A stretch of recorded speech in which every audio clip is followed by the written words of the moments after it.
Michael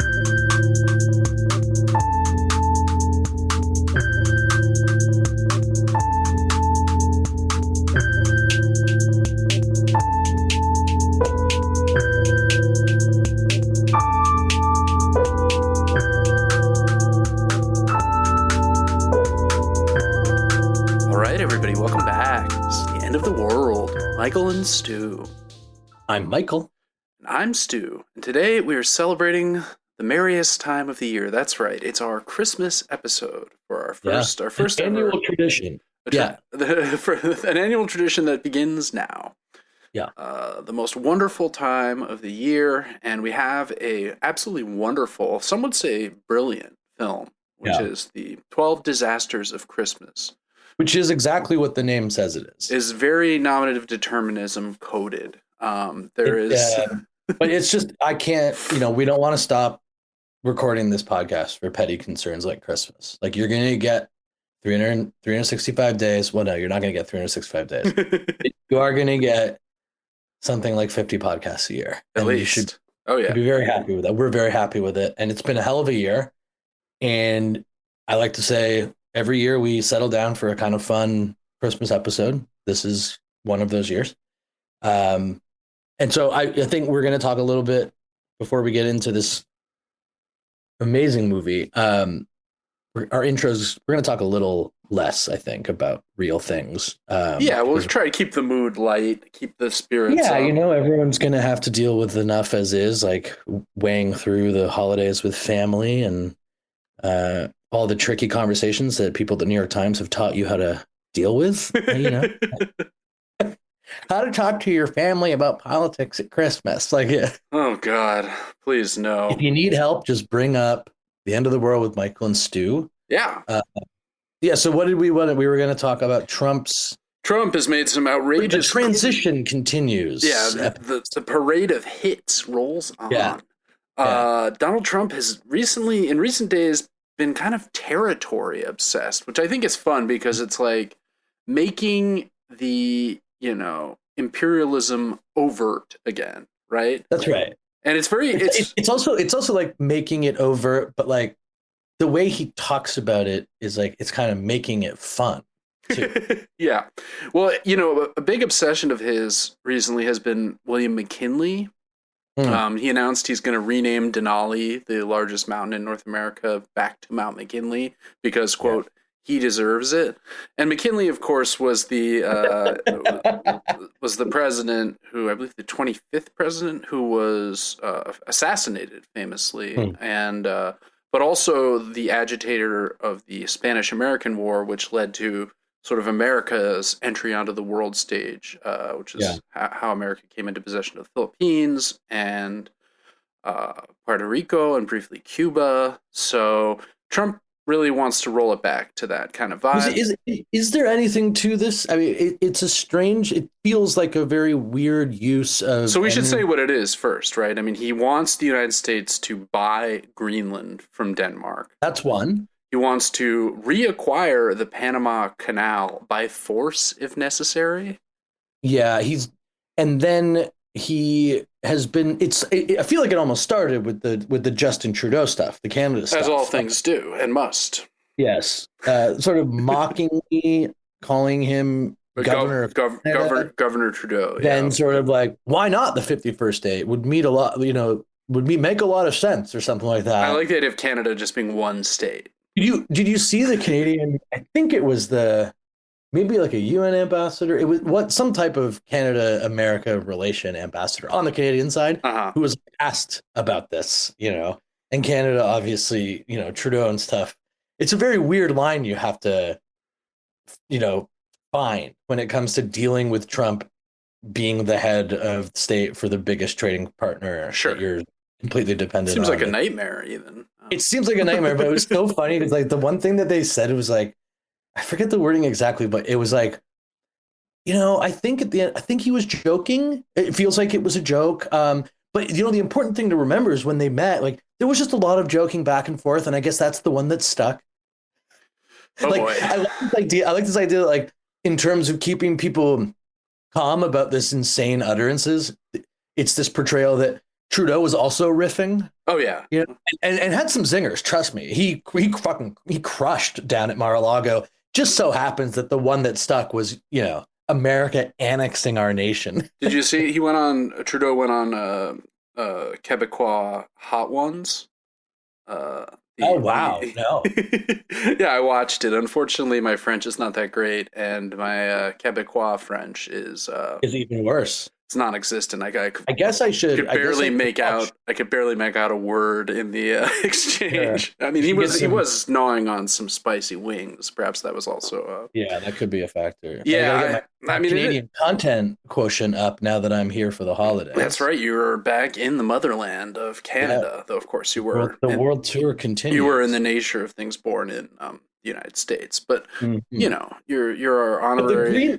The Greenland one. Let's just talk about. Well, I mean, what's the thought there? Do you think he probably just thinks there's oil, right? That there's. I think that's the most likely explanation. But I did want to read his Truth Social. Please do, just quickly, because there's some pretty nice stuff in here. So it starts with he couches it in his nomination for ambassador, right, to Denmark. I'm pleased to announce Ken Howry, don't know the man, as my choice for United States ambassador to the Kingdom of Denmark.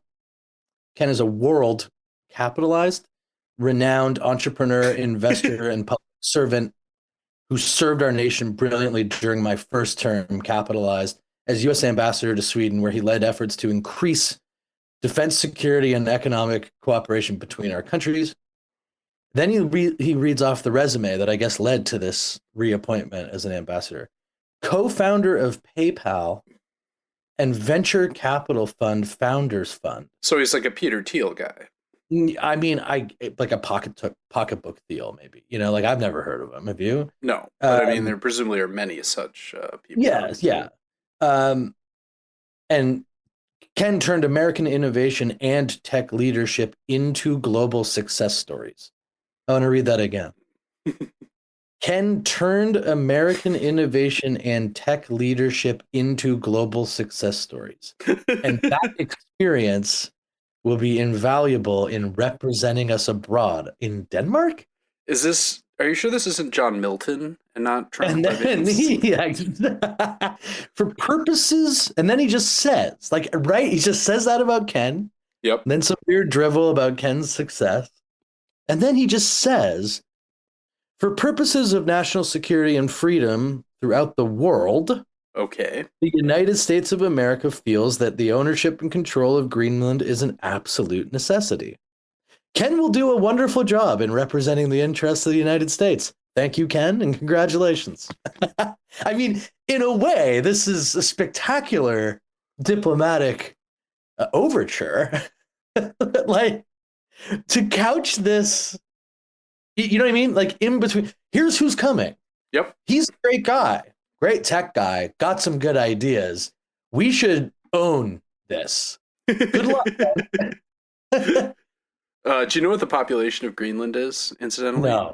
It's under 60K. Yeah. It's pretty small. And how do we think they feel about being owned? Has anyone written about that? Well, they're autonomous, so it's a little bit like Canada and the UK. I mean, I don't think it's quite as fully devolved autonomy as Canada, but it's a relic of colonialism. Right. I'm sure, but it's a large. So we should take it over. Yeah, and there's a large indigenous population, of course. I think that's possibly even the majority population living in there in Nuuk, which is or Nuuk. I don't know how to say it properly. The capital, but yeah, it doesn't make any sense. Yes, well, the elected leader of Greenland, Prime Minister, says we are, quote, not for sale. Yep. Which is a funny thing to have to say as a country. Yeah. And yes, and then there's Panama, which is that's the one that I think is more insane. Well, they're both pretty insane, but Panama could be really disastrous. I mean, the Mexico thing, the Canada thing feels like it's more the most ridiculous. Yeah, that feels like it's grounded more in Trump's chauvinism mania. Yeah, and like the showmanship of it all. Yeah. The Panama Canal one seems like, I don't know. To me, it seems like the exact type of thing that an emboldened Trump would actually try to do. Yeah, but I mean, Maybe in a way more than Greenland. can you imagine what a disaster it would be if the U.S. Army like invades Panama? Right. No, yes. That would not. In order to like I think, take back the canal? right. And But then like, if we have to administer it, and like, but there's rebels blowing the canal up, and right. you know. I mean, we do have, decades and decades now of very good examples of taking territory and providing very effective, efficient administration. So, say what you will about Trump's eccentricities. Our guys, we send our best in, and I have no doubt we can handle it. But I do think that it is a little bit strange how consistent a thread this is in the transition. Yeah. Again, not to go too conspiratorial that he's actually going to be doing this stuff, but it's just a weird. Is it a trial balloon? It's like a very weird. Even with the McKinley thing, it's like all that stuff. It all seems like of a piece, weirdly. And oh no, I think he really wants to roll back the clock to an age of like overt American imperialism, even if just rhetorically, right? I mean, yeah. Anyway, we'll keep tabs on that. We may come back with a full episode if this thread continues to unwind through the early Trump admin. Even an episode just to celebrate our triumphant recapturing of what is ours, the Panama Canal. All right, so our main focus this episode is this movie, The 12 Disasters of Christmas, which was apparently directed by Stephen Monroe, not a filmmaker I've followed. I mean, he definitely has the credit. When you say apparently directed, you're saying like that's whose name is on it. Right, I mean, right. Did he even direct? Was he even there? Who knows? Written by Sidney Roper and Rudy Tauberger, which again. Well, the first thing you should say about the movie, right, is that you probably haven't seen it, which is not similar to most of the other movies that we have looked at, and it looks like it. It feels closer to a Lifetime movie. Well, it was a TV movie made for the Sci-Fi Channel. It came out in 2012, and it was panned, believe it or not, by it did not do well. But it's also in one of those weird uncanny valleys where it's like really bad, but it's not quite bad enough to be so bad it's good. It's more like really bad, like this is disturbing how bad this is. And I agree, although there still are moments that, I mean, the best way to, I think, watch and consume any really bad movie is by sort of turning it into a comedy, right? Oh yeah, of course. And it does, as we will. It hits some big notes. It's got some moments for sure, but yeah, it is. I think the impressive thing for me was that the acting was really quite impressively bad. Oh yeah. I mean, remarkably so. We've got. So why don't do you want to just lay out the basic idea of? Okay, so we're in a town in quote unquote Idaho when this movie is a Canadian production, and this is 100% filmed in Alberta somewhere, right? I mean, there's like the Canadian Rockies, like there's no question, and everyone in it basically is Canadian, and. Yet, of course, in true, kind of tying into what we were just discussing, must be said in America, just for marketing necessities. Yeah. We've got a family that they live in a small town called Calvary, and if that sounds familiar, it should, right? I mean, there is an amazing, incredible Christian allegory of some sort in this movie. It's not even just how amazing. It's how simplistic it is. Yeah, well, that's what I mean. So there's the father, Joseph, strange. Weirdly. His wife, Mary. They went with Mary. There's the big businessman who's trying to build a big box store that will drive. Let me guess. His name was Kane? That's correct. Yes, Kane. There's their daughter, JC, and you may have heard me on this very podcast use the abbreviation JC for one Jesus the Christ. Familial Christ. Which I, of course, got from Owen Wilson in Meet the Parents and have been just... And I got from my authentically personal and intimate relationship with the Lord himself. Zing. You win. There's JC's little brother, Peter.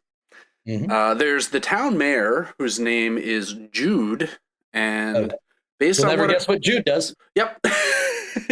And then there's an old prophet figure called Grant, which is the only one where I'm kind of like, well, this doesn't really fit. And there's also their mother, who is Miriam. Jewish name, very vaguely biblical, but not specifically. It's fun. The naming thing is fun because obviously it tells you exactly what's going to happen, what the whole idea of the movie is right away. But it's also fun to see, again, I don't want to be like, you're a bad actor, but, just lesser actors. Yeah. Trying to like de-emphasize the sound of JC while trying to say her name, right? To make it sound more like a version of Jesse, like a kind of modern... Yeah, where's JC? Yeah. Yeah, exactly. It's a normal girl's name. What do you mean? Yeah. It's certainly not just like a shoehorned in. Come on, JC. You're not gonna be a savior again, are you, JC? Yeah. But basically, the movie stars Magda Aponowitz, who is a Polish-Canadian actress known best for her role in The Butterfly Effect as teen punk girl, and Caprica, the spin-off of Battlestar Galactica. I have a soft spot for Caprica. We'll get to it eventually. No, it's good. I like that stuff too. But who is she in Caprica? She is Lacey Rand. The character I don't particularly remember, but she is in 17 episodes, and I think that's about all there were of that show. Oh, yeah. No, she was a huge character. She was the best friend of Zoe. That's right. She's one of the main characters. I can't believe I didn't recognize her. God, I'm old. Well, so it goes. So to start off, JC and her dad, Joseph, are off on a father-daughter rock climbing trip, and she's struggling, and Joseph has to help her up. We learn about the big box store that's coming in that Kane's bringing in to drive Joseph's. I hate those big box stores. They're ruining the downtown. Yeah. And I mean, that's the actual dial. Yeah, literally. Like that is what is said. Mysterious bird deaths start happening around us, kind of like a biblical plague almost. Yeah. And JC wants to go away to Chicago for college. Dad doesn't want her to leave home. She should just go to Idaho State or whatever. Why can't she just stay in state? Yeah, that, as he puts it, which becomes the weird, like that's the other part of the movie, just like that she wants to go. Well, that's what I like. There's the subplot of the big box store, which is resolved by death, as we'll explore shortly. And then there's the going away to college subplot. These are the two kind of weird threads that are brought up at the beginning and then only return to the very end. Classic. Yeah. And basically... to make it look like they've written a movie, essentially. That's right. They're like, see, we read a screenwriting book, so we know we have to... We read Save the Cat. This is what we do now. Save the Cat. We didn't let it. So they go home. It's JC's birthday. There is red. The water is kind of blood is coming out of the taps. It seems, but it's Idaho. It could just be rust, ferrous oxide, lead pipes. Who knows, right? And the birds. Who knows? The weird things happen out here. But the grandma seems very upset, and she says, there's something I should have given you a long time ago. It's as soon as I saw that you had this birthmark, and she has this very ridiculous detailed tattoo that would not be considered just a birthmark. Yeah, it would be like alien. Something's wrong, seriously wrong with you. Why is there so much detail on your skin? Did an artist do this to you? Yeah, right. In utero, right. Like, what an artist do this in utero would be the actual. Yeah. someone would be going to jail. But never mind. She gets The grandma just sort of intuits that the moment has come. Well, she always knew because Grant, her ex, was always harping on this. She has the birthmark. She's this. I'm talking about in the world of the movie. It's like she just kind of snaps to and lays out the beginning of the movie. That's right. She says, you're this special person. She puts the ring on. And she starts having these visions, which are great. And they're going outside, and what happens, of course, gigantic ice shards fall from the sky, one of which impales Grandma in a scene that is horrific in its CGI brutality. Right. I was really... that like bad-looking gore? Really bad, but gory. So I'm like, okay, so this is very confusing. I was shocked by that. It's a very confusing film, right? You're like, okay, so this is some weird Christian allegory. Oh, but it's also like a splatter film, like it's just like, but only for like a combined like 90 seconds. Intermittent, but when people die in this, it is excessively violent and to the point of ridiculousness. So Grandma's dead. They go inside. The ice shards stop, and Joseph. But that's a bridge too far. That's a few disasters now. So I think we're 4 or 5 disasters in already. Right. Turns out there's the birds. But still, it's very calm. As Joseph goes in to tell the people of the town that this has happened. We never see the grandma's body taken away. We don't see a coroner. She's just gone. And Joseph presumably is his mother. His mother is just dead, and he just shows up at the sheriff's. Yeah, and he's like, "Bad news, guys. My mom's dead." Okay, so there's some ice shards. They're kind of like they were falling. It was very weird. My mom's dead, and it was very strange. That's to me the best part about this movie is the utter lack of affect people show in the face of like unspeakable. It does not matter what is happening. They just go around like it's a normal annoyance that like they're dealing with. My favorite of that is the way that the communication and the subplot of the sheriff's office sort of handling the information. Like there's the moment when they can't get through to the governor. Right. And then Kane comes in. And then Kane, because he's corporate, and that's how it works. He's like, "Hello, it's Kane. Put me through to the governor." Put the governor on the line. Oh, wow. Of course, Mr. Kane. Yeah. But in those moments, it's like, why aren't they talking to us? And the guy's like, "Hey, man, like a hurricane or tornado, like they can get that. But ice shards, they don't know what's going on." You know, it's like, what does that even mean? They're like, you're telling them the information and they can't help you because it's anomalous? You know, like. Doesn't make sense. Yeah. So we meet the mayor, Jude. He will betray people later, but fear not. He'll get his just desserts. Mm-hmm. Then Grant arrives while Joseph is at the mayor's office or what have you. And Grant is this sort of soothsayer, the prophet of doom, who kind of is the only one in town who knows what's going on, right? He is saying things like, "It's happening." Mm-hmm. We cut to some other ice shards are falling in different parts of the town, lest we fear they were just aimed at Grandma. Well, Grant, I want to say, I feel like this is great. This is a thread in some movies sort of at this level where there's people who are cast who kind of look like people you know. Like, I feel like the main guy, the Joseph character, the lead, looks like Bradley Cooper. Yeah, but like bootleg. He looks like the type of guy who says stuff like, "I should have been Bradley Cooper." Like he looks at Bradley Cooper, like, that was my career. Yep. You know? And Grant, on a far smaller scale, I briefly thought might have been the library cop from Seinfeld. Oh wow, yeah. Bookman, but of course it's not. Bookman. This would have been a dream role for that guy. I mean, he would have really carried this movie. Yeah, but he died too soon for this. I'm guessing. Yes, right. So Grant's like, "You're the chosen one. You have the power to stop this." Grant just has all it's all correct. He has all the answers. He's known the whole time. And he's tried to warn them in the past, but they were all sort of. Grandma kind of broke up with Grant because he wouldn't shut up about how JC was the chosen one. Yeah. And For some was reason, right there. It was right there. It's like it's been there. 21. What was it like? 12, 21, 21, right? Well, that's the other thing is this is a Mayan Apocalypse tie-in also. Yeah, let's talk about that briefly. So we already did our 2012 episode, one of our most beloved episodes. For me, I thought it was great. Listeners may have felt otherwise based on download numbers, but never mind. You hated it if you didn't listen to it. Yeah, this is all set on 12/21/2012, which turns out to be JC's 18th birthday.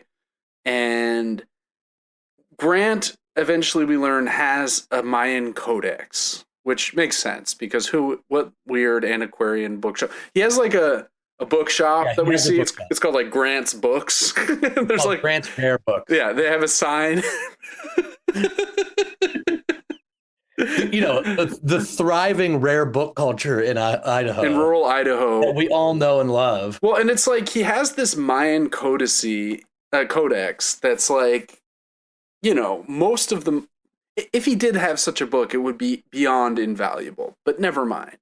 It also has a kind of Orin-esque, like from Neverending Story, kind of like amulet thing on the cover of it, that Grant apparently has never fiddled with because almost despite the fact that in order to access the next level of the thing, it takes very little effort and is very obvious what to do. Like a 3-year-old child could figure it out. Right. Like a child did do it.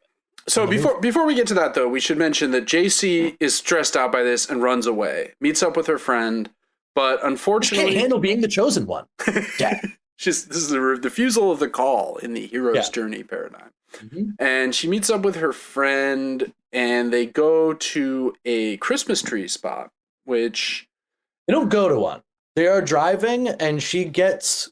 Oh, yeah, she gets a vision. Throughout the movie where she gets compelled by the ring, I guess. Yeah, and her friend is Elizabeth, and she's Elizabeth, we got to go back. You got to stop there. They go off to the Christmas tree spot. But this is where one of the first things I really found funny happens, is that she gets out, and she's feeling kind of weird, and she's looking around, and she's sort of walking, but she's just walking, and Elizabeth is behind her, just like panickingly saying, slow down. Right. But the actor's not going quickly. They're walking at the same pace. And there's like multiple like slow downs. And then there's just a shot fully where Elizabeth's just right behind JC. And she like almost runs into her and goes, slow down. and this happens again. So I'm like looking, I'm like watching, like, why was this? The very next scene after that, we'll explain that scene in a second because it is important. But it cuts to the sheriff's office who's calling JC's mother, Mary, and is talking about as quickly as I'm talking right now. Yep. Right. It is like, hey, look, we need your help. This is what's going on. And Mary goes, slow down. What are you trying to say? Like it's so indecipherable. But if you're watching it, the viewer would have just deciphered it so simply because he's not actually talking quick. And it made me think that, they have so few takes, right, to get what they need, and the acting's not quite there. So it is in the script that the response is, slow down. What are you trying to say? But the quickest they could get this actor to speak is basically at this speed, right? So there's no confusion about it. No, it doesn't make any sense. Yeah, I mean, but you can tell that she can't quite bring it in that moment either. So there's this weird pause, and then she's just like, slow down. What are you trying to say? So what this movie is trying to do, it's a mashup of a lot of things, right? It's Christian allegory. It's localized apocalypse story. Because this is an apocalypse, as we come to find out, that is centered entirely on this tiny town in Idaho. And it is also trying to turn the 12 Days of Christmas song into an apocalypse narrative, but very half-heartedly, right? Like, it's not like there's a partridge in a pear tree that attacks JC or something like that. The only line they take out is this line about the 5 golden rings, right? And so it turns out that there are 5 rings. Grant knows all of this somehow. We keep seeing him looking at this Mayan codex, and there's this one image of like a girl on fire, which will become the sort of a crisis of interpretation around this image will lead to the main conflict of the film. But Grant's like, there are 5 rings buried around town that we've got to find. One of them's in my backyard. Yeah. The biggest single moment in the history of mankind is centered around somewhere Idaho, where for some reason the Mayans have buried 5 rings. That's right. So we also learned that JC, despite being, as I said before, Polish Canadian, I mean, her name is literally Magda in IRL, is Mayan. Yeah. And they wave this away by saying, she's like, how can I be Mayan? And Grant says, basically the subtext is like, why did you cast me, the white the whitest person in the world? And the Sci-Fi Network, through Grant, says, wow, I mean, thousands of years of European intermarriage will do that. It's amazing. Just an amazing moment in film history. This actually isn't, just don't worry, this isn't even whitewashing. It's actually, you are the one. It's just there's been so much intermarriage over the millennia. There we go. And, you know, I mean, the Grant actor is so bad, too. Man. It's really kind of like halting, and he'll like stop a bit before a line is done. It's quite fascinating. But good news, he has spent his entire life studying for this moment. Yeah, but he can't figure out how to open. Oh, we should also mention, back when JC is at the Christmas tree lot, her friend is killed by a tornado in which her car is just toppled and crushes her in another CGI, like, are we going for the Brad Pitt gets hit by a car? Yeah, maybe. Like, level of just absurdity. But the car, like, hits, and it's disgusting, and then the car comes out, like, flies out, and you see this, like, huge splatter of disgusting, like, gore. Blood. Yeah, CGI, it's all very unlooking. So basically, the last time this happened, the Mayans solved it with these rings. They knew what happened again. That's why their calendar ends on this day. Every now and then, you got to go grab all the rings. Yep. And never mind keeping them somewhere centrally located. No, far better. What you do is you make them really hard to find. You shroud the whole thing in mystery, and you cross your fingers for 2012. Yep. So they end up going back into town, right? Meanwhile, Mary and Peter, the brother, are called off to an accident. She's an EMT. She's the only one who can go there. While they're helping this guy, by the way, there's 2 cars crashed. Only one has a person in it. Was the other car empty, or is a person in there just dead? Not explained. And other people are trying to flee town because of the ice shards and stuff. And we see this sort of dome cover the whole town. And as these people go through the dome, bad news. They sort of turn to dust. They turn to pixelated stone. Yeah. They sort of pierce the dome, right? But then once they come out on the other side, they're just blocks. They just crumble. So this is another one of the disasters. The tornado has been another disaster. Keeping track of what the actual disasters is in the end pointless, of course. But basically, one thought I had as I was watching this was like, oh, this is moron Twin Peaks. It's like that's fantastic. It's like supernatural goings on in a small Pacific Northwest town. A chosen female character doesn't get murdered this time. She's the reincarnation of Mayan Jesus. It's almost there. It's just like we're not quite to David Lynch level, but it's there. They go to town, Grant is trying to warn them, we have to find these other rings. They find one of the rings in his backyard using the codex. It's a kind of compass, right? Then, unfortunately, the next disaster strikes just as they're about, which is a sort of ice field that starts spreading out, and we see a bunch of people just turn to ice and then crack and break into pieces and die. Sadly, Kane's brother and Grant, this one hurts, get caught in the ice field before JC realizes she can use her rings to kind of forestall the spread of the disaster and manages to save all the other people in the town who are taking refuge. Grant says, don't worry, the cops are coming, the helicopters are coming. We see these helicopters, they hit the force field, and right. And of course, we do want to mention there were a grand total of 2 choppers. 2 choppers. Well, it's rural Idaho. That's plenty. This is probably 16 people here. They go inside. The apocalypse looms, and they're like, "We need to get supplies to these people. Get both of the choppers." So they still have the codex. They show it to everyone inside, and Kane immediately is like, "Oh, the girl's on fire. That means we have to sacrifice JC because she is the whore of Look, Babylon." It's right here in the book. She's the whore of Babylon. Like, and this is a great moment where he escapes the confines of being an allegorical character, and he just says, Yeah. He says the whore of Babylon. The game is. And some of the people in the town are kind of like not in on this. The sheriff's like, "Hold on, Kane." He's like, "No, it has to be." He pushes the sheriff, who falls and dies. He's just dead. He's dead. So, Kane's the law now, I guess. Kane has become kind of like a dark prophet, and his mission is, let's burn JC at the stake. That will stop the disasters. Meanwhile, JC and Joseph escape. Although it's already explained, like the rings, he just becomes convinced that no matter what happens, he definitely needs to kill this child. Yep. Oh, she's 18, so it's okay. Oh, sure. It's legal at that point to sacrifice her. Not. Anyway, so there's another ring. Where is it? Of course, it's in the old mine. They go there, but of course, Jude, it becomes kind of Kane's underling and betrays JC. He goes and kind of kidnaps at Musket Point. He goes to Grant's house to learn more. And Mary and Peter are there, and he holds them captive for a while, and he kind of learns through the walkie-talkie communication that they're going to the mine. He tells Kane. Kane follows them. They find the ring in the mine, but then this red mist starts appearing that disintegrates a couple of Kane's goons.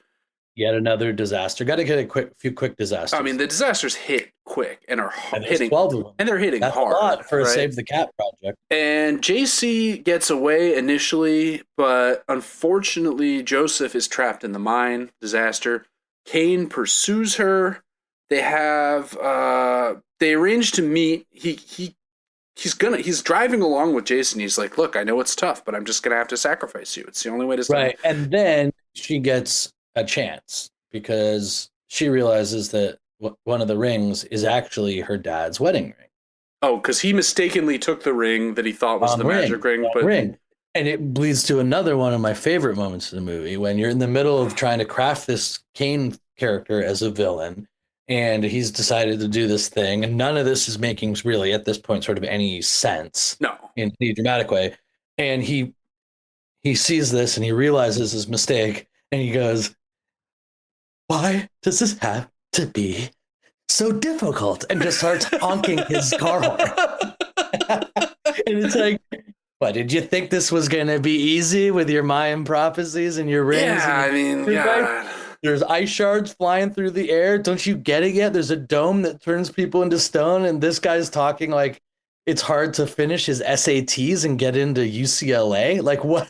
It's so weird. It's very weird. And have to be so difficult. And they end up meeting at the site of his future superstore so that Joseph can exchange the rings. So this is funny too, because Kane is now like, all right, I'm going to sacrifice JC, but she's got to have all the rings before I sacrifice her. It's kind of his unspoken thought here. Yeah, it's like hedging, I guess. It doesn't make sense at all, but God bless.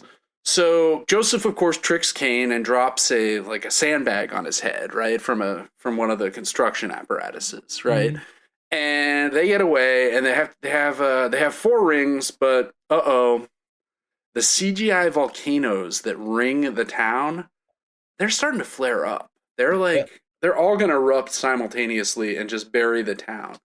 Which, I mean, we don't ever learn if sort of apocalyptic stuff is happening elsewhere. It all seems to be just localized on this one town. It seems like a challenge for JC to just save the world all of a sudden. So it doesn't seem to be impacting other people, but it will, is what it's implied if she doesn't. Right, but maybe if she doesn't, then all the volcanoes are going to go, like Mount Etna, right. Iceland. There's a dome everywhere. There's ice shards in Mississippi, One can hope. I mean, that would be awesome. So they go up to this cliff where, conveniently enough, the movie opened, where they were rock climbing. And but bad news, Kane isn't dead. He wakes up, he pursues them. Also, at some point, Jude gets electrocuted to death horribly by one of the other lesser disasters. It almost seems like the electricity is alive and it seeks him out. There's a final showdown. Joseph gets shot by Kane, but luckily it's in the right shoulder, not left, not near the heart. He's good. And they're struggling, and there's like these geysers going off. It reminded me of the scene in The Princess Bride when he's wrestling with the giant rat, right? And there are those flame geysers that keep getting set off, and he eventually like rolls in such a way that the geyser triggers and burns the rat. And this is sort of what happens between Joseph and Kane as they're wrestling. These geysers are shooting up. Eventually, Kane is caught in one and disintegrated. So presumably it's a geyser akin to the red mist we saw earlier. It has disintegration powers. I don't know what we're doing here, right? So they finally... But we do know that we're getting to the end because she has to start climbing. Right? And she's climbing the same route. You remember that really cumbersome, pointless 10-second scene where she struggled to go to the left while climbing at the beginning? Well, it's back. I mean, similarly, I have a note here where I said a little bit earlier they stop at the Christmas tree lot again, and I say, oh yeah, they do go back. We're back at the Christmas tree lot where we were 10,000 years ago when I started watching this movie. I mean, this is just like... So yeah, it's funny, but so okay, she does the free climbing, right? She does it on her own. Her dad isn't there to help her. She's grown up. She finds the last ring. She puts them on. Looks around for a bit and she finds it. It's not that hard. Nope, finds it. Like someone would have found it in the 1,000+ years since the Mayans buried it. If Kane didn't get involved, what is quite clear is all of this would have been fairly easy. There's some collateral damage and some choppers running into the stone dome wall. Yep. But it didn't actually seem like that hard of a mission for JC. No, right? Which is why Kane is so crucial to add that. Right, because they decided not to come up with any way that, the actual prophecy stuff and saving the actual world should also be difficult. It was just like, no, this isn't like the scavenger hunt for 5 rings in a small town and the world will be saved, right? Yeah, is essentially the movie. You got to have a maniacal doomsday prophet who wants to burn her to death. Right. And then why don't you explain how we find out what the interpretation, what the meaning of the fire image actually was meant to say? So what happens is she dons the 5th ring. And is it a thumb ring? Does one go on the other hand? I didn't. Right. But she's also. It is a thumb ring. Tearfully realized what she has to do, and she explains to Joseph, her father, that it's time to let her go. Yep. And she's going to die for the good of humanity. Right. She's going to sacrifice. She's going to give her life to set men free, like a certain carpenter did once upon a time. In old Jerusalem, right? She is becoming JC in more ways than one.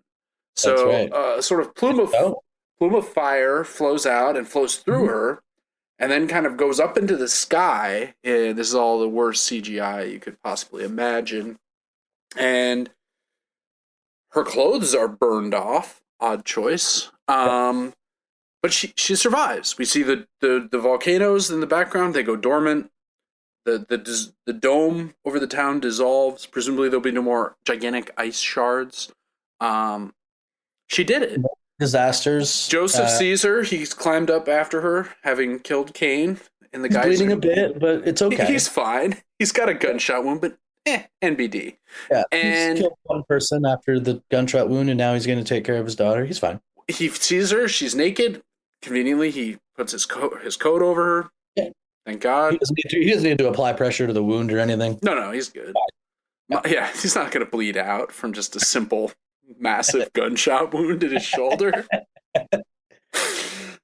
And guess what? The whole family is alive. Everyone's alive. And then one thing we forgot to mention is, as the disasters are first unfolding, their beloved dog runs off. Oh, yeah, right. And then at the very end of the movie, the dog returns, and he's fine. They're like, hey, buddy, where were you?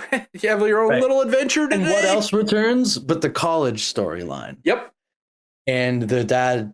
He's like, you know what? Half jokingly says, now that you've saved the world, you can go to out-of-state college. And not only that, you've done the free climb without my help. I mean, you're an Yeah, adult, that's right. right? That's the sort of the subtext of like her Yeah. needing his help while she doesn't need it anymore. And on top of that, she has literally saved reality.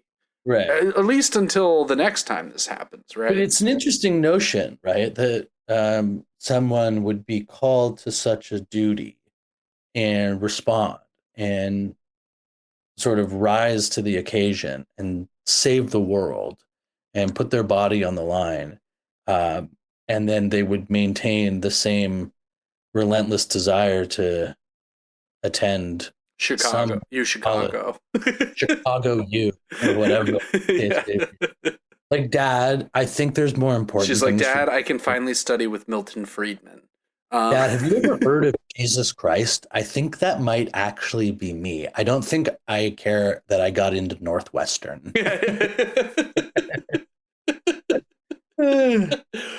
I mean, one of the weirdest movies I've ever seen. My final note is just utterly bizarre film. A movie that definitely started with the execs at Sci-Fi saying we need a Christmas. Well, we need one with edge. It's an edgy.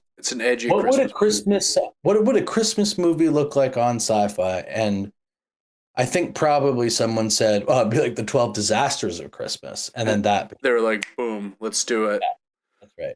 Yeah, and one thing I will say is, unlike much Christmas fare, this movie is not sentimental. I mean, dead grandma is never mentioned again after the opening. Sort of, the family's all celebrating. They save the world. Like, not even a moment of silence. I half expected them to pan over to like EMTs, triumphantly, inexplicably living grandmother. Oh, that would have been good. Yeah. I would like that. Like, oh, mine was also just a flesh wound. Even though it's the most gruesome on-screen death I've ever seen. But Yeah. Well, that was fun. Just in time for the holidays. I found the movie on Tubi, so if anyone's desperate to suffer, I would recommend finding it on Tubi. Yep. That was a fun way to celebrate Christmas. I'll be going to see my family. Do you remember what we're doing next week? I do. We are doing the 12 disasters of 2024. No, we are doing our recap episode for the year in the apocalypse. Yeah, like maybe like apocalypse wrapped, Ooh, I like it. Just going through some of the biggest moments as we hurtle towards Trump. Maybe 1 minute to midnight on the Doomsday Clock. Yeah, we're getting there. So that'll be fun. I think it'll be another more relaxed episode. No super in-depth interpretive lenses to drop over things. We'll save the history of the Panama Canal for 2025. That's going to be a big one too. But until then, if you like the show, you can follow us on the podcatcher of your choice. And you can follow us on Instagram at The End of the World WMS. We post reels from the show. You get to see all the exotic locales that Michael has been traveling to over the last year. And feel free to leave a review if you like the show. Tell a friend about it. I've been evangelizing for the show at the Christmas gatherings I've been at the last couple. As I'm sure our scores of fans have been doing the same things too. I expect to see the download numbers skyrocket. It could be explosive. Yeah, that's the dream. But to the moon in 2025. There we go. Mm-hmm. But until next time, this has been The End of the World with Michael and Stu. I'm Michael. And I'm Stu, and we will talk to you real soon.